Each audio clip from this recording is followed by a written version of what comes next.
Reena, I'm glad to see you looking so cheerful. I must admit I was half expecting a tirade. In front of all of your business associates? No, Vicki, they won't see any hysterics today. Not from me, anyway. Then you are going to be reasonable about Stryker's decision not to buy you that horse? I want us to both be reasonable, Vicki. Now, I know that you've had Daddy change his mind about everything, so I'm going to convince you to change his mind back again.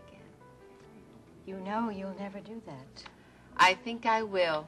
Now, Reena, please, you promised me you wouldn't get upset. And I told you that I wouldn't be the one most likely to get upset.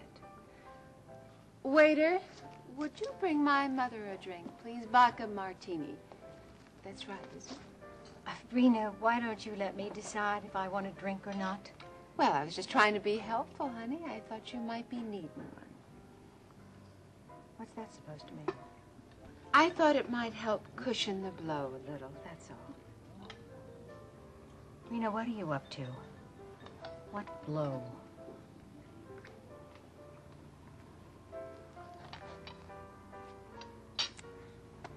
In seeing these, honey.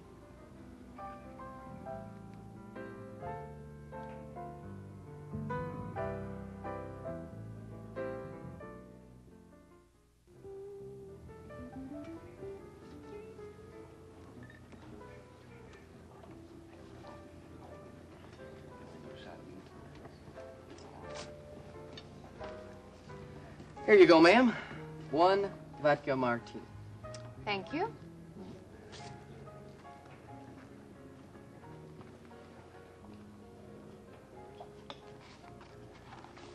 Where did you get these? I hired a private detective to follow you. It's amazing what those guys can turn up with the most respectable businesswoman. Yesterday? You weren't very cautious. I had no reason to be. You didn't?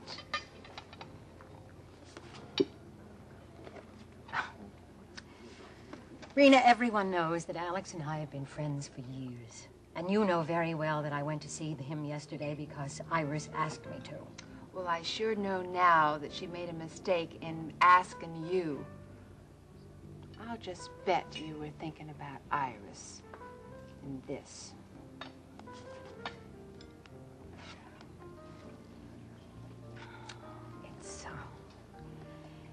It's not what it looks like. Oh, I think it's exactly what it looks like. If you're just friends, why do you have a key to Alex Wheeler's private elevator? And why do you go to his suite when his offices are right next door? And how do you explain this? Reena, or this?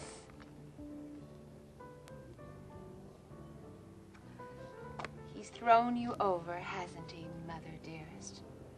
For Iris, the one true love in his life. You know, I really hate to bring all of this up when Alex has just dumped you. Reena, please.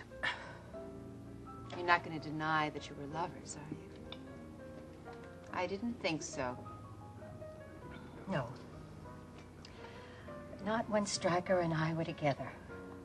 But you left him for Alex Wheeler. I wanted to be fair to your father. So you lied? You told everyone it was because of your career? You didn't have enough time for Daddy or me? Reena, when I left Stryker, he begged me not to take you too. And I loved him too much. I didn't want to hurt him anymore. Oh, how can you say you loved him when you left him for Alex? I guess you'll never understand. I sure won't. I don't think you ever loved Daddy or me. I can hardly believe the grand passion you have for Alex. You're made of ice, lady. I don't think you've ever loved anyone. Waiter, another vodka martini, please. Sure thing. Can I get anything for you? No, thank you. I'm just fine. Well, all right. How about I send the waiter over here with the menu, and you could order dinner then? Why don't you give us a few minutes? I don't think we're ready to look at the menu yet. I don't think we'll be having lunch. It's Seems my mother has lost her appetite.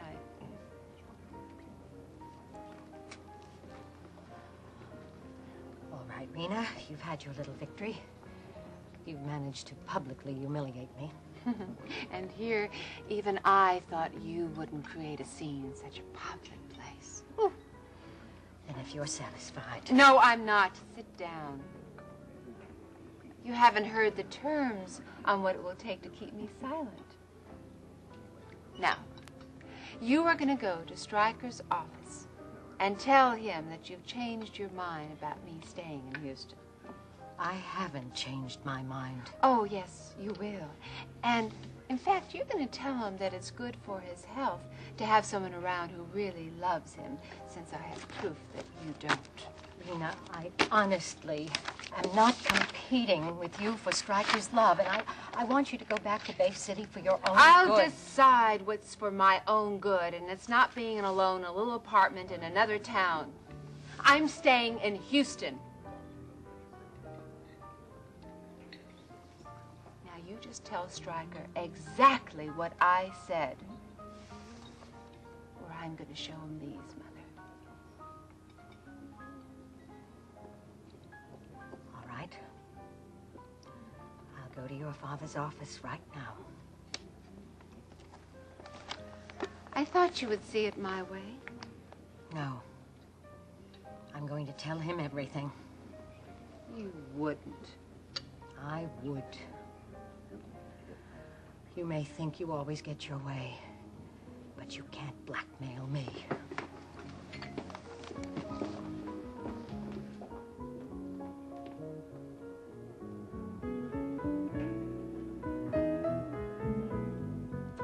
Everything is perfect. It is it? Mm-hmm. Oh, I'm still half asleep. Well, I'm so awake. Yes, I can see. Tell me then, what's so perfect? Well, for one thing, Kevin has gone to the hospital to make arrangements for accepting that new position Stryker wants to fund for him.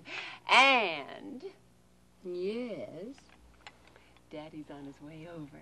We're going out to the Marshall Ranch to pick me out a riding horse. Well, it sounds like your talk with Vicki forced her to change her mind. Oh, yes, indeed it did. It was so lovely. What did your private detective turn up anyway? What weapon did he give you to use? A weapon? It must have been something terrible. Iris, honey, you don't want to know. No, I suppose I don't. I don't even know why I asked. Hear no evil. Mm-hmm. Speak no evil. I guess you know I don't approve. I think you're doing the wrong thing. You're going to wind up hurting yourself more than your mother. Not a chance. As a matter of fact, oh, that's Stryker now. Iris, I know you don't approve, but you also don't know what my mother's been up to. And if you did, Listen, why don't you come out to the ranch with us? We can walk and talk, and maybe you should know. I'm going to see Alex today. Alex? Wheeler? Well, what other Alex do I know? I'm going to see him after I've talked to Dennis. For days I've been trying to reach Dennis, but he's been so busy I haven't had a chance to tell him that I'm planning to stay in Houston. Iris. Yes? Nothing, I better let Dad